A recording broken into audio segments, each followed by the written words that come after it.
प्रधानमंत्री आवास योजना को लेकर गवर्नमेंट की तरफ से एक बड़ी अपडेट आ चुकी है। अगर आपका घर पक्का बना हुआ नहीं है, कच्चा है और आपको जरूरत है एक नए घर बनवाने की और आप गवर्नमेंट से एक सहायता चाहते हैं कि आपको इस योजना के अंतर्गत आपको भी एक पक्का मकान बनकर मिलना चाहिए, तो इसके लिए आपको आप बिल्कुल भी चिंता करने की जरूरत नहीं है, क्योंकि गवर्नमेंट ने इसके बजट को पास कर दिया है।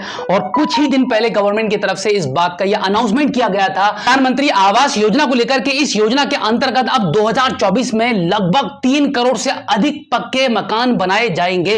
तो अगर आपको अभी तक इस योजना के बारे में यह जानकारी नहीं है कि गवर्नमेंट ने एक नया अनाउंसमेंट कर दिया है कि अब इस योजना के अंतर्गत लगभग 3 करोड़ से अधिक पक्के मकान बनाए जाएंगे और आपको लगता है कि आपको भी इस योजना का लाभ मिलना चाहिए, तो इस वीडियो में पूरा बने रहिएगा, क्योंकि पूरी कंप्लीट जानकारी आज मैं आपको देने वाला हूं कि क्या क्या डॉक्यूमेंट्स लगेंगे, क्या क्या शर्तें हैं गवर्नमेंट की कि प्रधानमंत्री आवास योजना में कौन कौन अप्लाई कर पाएगा, और इसके साथ में आपको कौन कौन से डॉक्यूमेंट्स बनवाने होंगे, क्या क्या कागज आपके पास होने चाहिए आपके ब्लॉक में आपके ग्राम प्रधान को प्रोवाइड कराने के लिए, आपके नगर पालिका में जमा करने के लिए। इसकी कंप्लीट जानकारी आज आपको मिलने वाली है। तो सबसे पहले हम बात करते हैं कि इस योजना में कौन कौन अप्लाई कर पाएगा। देखिए, सबसे पहले तो मैं आपको बता दूं कि प्रधानमंत्री आवास योजना में अधिकतर तो वो सभी लोग अप्लाई कर पाएंगे जो गरीबी रेखा से नीचे आते हैं। इसके अलावा अगर आपके पास अंत्योदय राशन कार्ड है, गरीबी रेखा वाला राशन कार्ड है, तो फिर आप डेफिनेटली इस योजना में अप्लाई कर पाएंगे। और इसी के साथ में देखिए, यहां पर इस योजना में अब और ज्यादा बेनिफिट बढ़ा दिए गए हैं। पहले क्या होता था कि सिर्फ आपको पैसा मिल जाता था, आपका मकान बनवाया जाता था, धीरे धीरे पैसा मिलता था।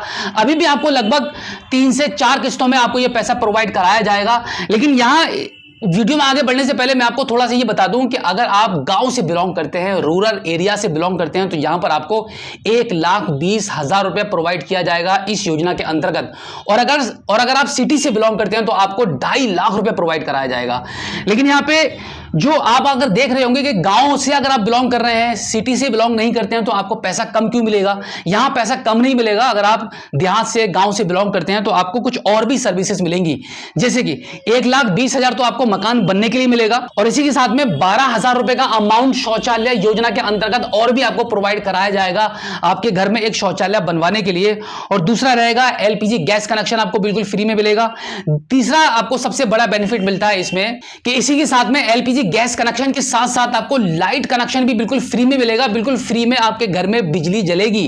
तो ये सारे बेनिफिट्स आपको इस योजना के अंतर्गत मिलने वाले हैं। बस इसके लिए आपके पास इस योजना से रिलेटेड जानकारी होनी चाहिए। अब हम फाइनली बात कर लेते हैं डॉक्यूमेंट्स आपके पास क्या क्या होने चाहिए अगर आप इस योजना में अप्लाई करते हैं। अप्लाई कैसे करेंगे, ऑफलाइन करेंगे कि ऑनलाइन करेंगे, ये वीडियो के आखिर में मैं आपको बताने वाला हूं, क्योंकि ये बहुत ही इंपॉर्टेंट चीज है। बहुत लोग आपको अभी भी गुमराह कर रहे हैं कि भाई ऐसे ऐसे अप्लाई होगा, आप अपने मोबाइल से कर लीजिए, सिस्टम से कर लीजिए, सीएससी सेंटर पर जाकर कर लीजिए। ऐसा कुछ नहीं है। अप्लाई करने का एकदम जेन्युइन प्रोसेस मैं आपको अभी इस वीडियो में बताने वाला हूं, तो वीडियो में बने रहिए। उससे पहले हम बात कर लेते हैं कि आपके पास क्या क्या दस्तावेज होना चाहिए, जो कि बहुत ही जरूरी चीज है, क्योंकि काफी लोग डॉक्यूमेंट्स को लेकर बहुत ज्यादा परेशान रहते हैं कि भाई हमारे पास क्या क्या डॉक्यूमेंट्स होने चाहिए, कहां कहां किस किस दफ्तर में जाकर आपको आपके डॉक्यूमेंट्स को तैयार कराना पड़ेगा। तो मैं आपको बता दूं कि कहीं नहीं जाना है आपको। आपके पास जो नॉर्मली डॉक्यूमेंट्स हैं वही आपको इस योजना में जमा करने होते हैं, जैसे कि आपका Aadhaar card, PAN card, income certificate. Income certificate के लिए तो आपको बनवाना पड़ेगा। आपके नजदीकी किसी भी जनसेवा केंद्र, सीएससी सेंटर पर जाकर आप अपने इनकम सर्टिफिकेट अपने आधार कार्ड के हिसाब से आप अप्लाई करा दीजिए।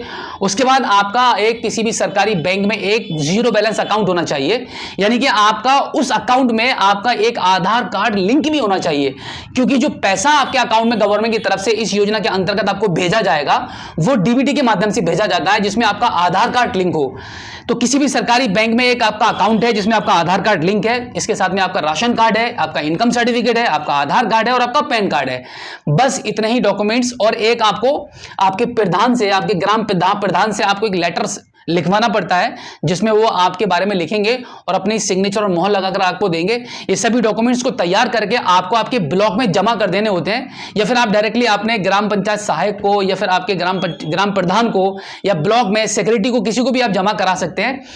तो वहीं से आपका ये आवेदन होता है। तो ये सभी डॉक्यूमेंट्स आपको वहीं जमा करने हैं, आपको कहीं पर भी जाकर ऑनलाइन खुद से अप्लाई नहीं कराने हैं, क्योंकि ये इसका ऑनलाइन अप्लाई कराने का अभी भी कोई भी प्रोसीजर है ही नहीं, तो कहीं से भी आप ऑनलाइन नहीं कर पाएंगे।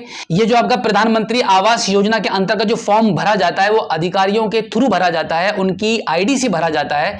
ये इसको कोई भी पर्सनल अपने तरीके से नहीं भर सकता, क्योंकि इसकी एक इंक्वायरी होती है। जब आपके कागज ब्लॉक में पहुंचते हैं, सरकार को पहुंचते हैं, तो सरकार के द्वारा आपकी इंक्वायरी कराई जाती है कि आप पीएम आवास योजना को लेने के लिए एलिजिबल है या नहीं है। आप तो डॉक्यूमेंट जमा कर सकते हैं, कोई भी डॉक्यूमेंट जमा कर देगा, बट किसी के भी डॉक्यूमेंट्स ऐसे जमा करने से इस योजना में भाग नहीं मिलता है। उसके लिए गवर्नमेंट का एक प्रोसीजर है, वो ये होता है कि ग्राम पंचायत के द्वारा या किसी भी सरकारी कर्मचारी के द्वारा आपकी इंक्वायरी की जाती है गांव के अंदर, और जब प्रूफ हो जाता है कि भाई हाँ आपके पास रहने के लिए मकान नहीं है, वाकई में आप गरीब हैं और आपको यह मकान मिलना चाहिए, आपका घर बनना चाहिए, तो सरकार आपका प्रधानमंत्री आवास योजना के अंतर्गत एक मकान बनवाकर देती है। जो बेनिफिट्स मैंने आपको बताए वो सभी बेनिफिट्स आपको इसके दौरान मिलते हैं। तो बिल्कुल इसी तरीके से आपको यह अप्लाई कराना होगा, किसी की भी चक्कर में आपको नहीं पड़ना है, यह फॉर्म ऑनलाइन अप्लाई नहीं होता है। तो उम्मीद करता हूं कि आज की इस वीडियो में जो जानकारी मैंने आपको दी है, आई होप आपको काफी अच्छी लगी होगी। अगर आप पहली बार आप हमारे स्मार्ट शॉप यूट्यूब चैनल पर आए हैं और अभी तक आपने हमें सब्सक्राइब नहीं किया है, तो प्लीज एक बार सब्सक्राइब जरूर कीजिए और बेल आइकन जरूर प्रेस कीजिएगा। तो चलिए दोस्तों, मिलते हैं आपसे किसी और एक अगली वीडियो में एक नई जानकारी के साथ, एक नई अपडेट के साथ और एक नए जोश के साथ। तब तक के लिए जय हिंद।